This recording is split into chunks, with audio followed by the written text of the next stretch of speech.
Двоен аршин за народните представници во парламентот и некои општински совети. Едните тежат од пари и привилегии, другите со месеци работат без да им се исплати законски определениот паушал.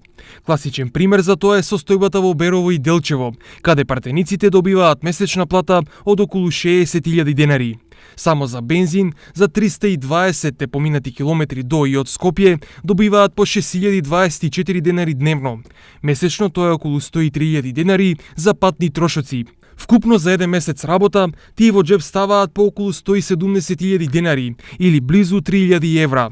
Од друга страна, 15 советници во Делчевскиот совет 13 месеци работат без да им се исплати ниту денар.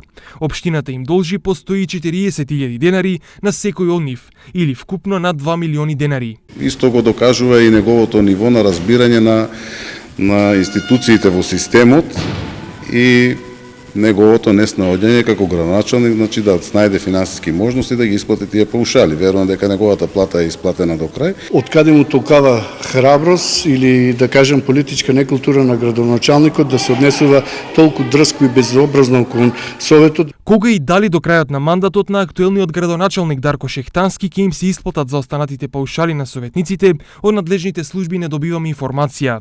И додека едните избрани од народот работат за џабе, другите се со примања достојни и за високите европски стандарди.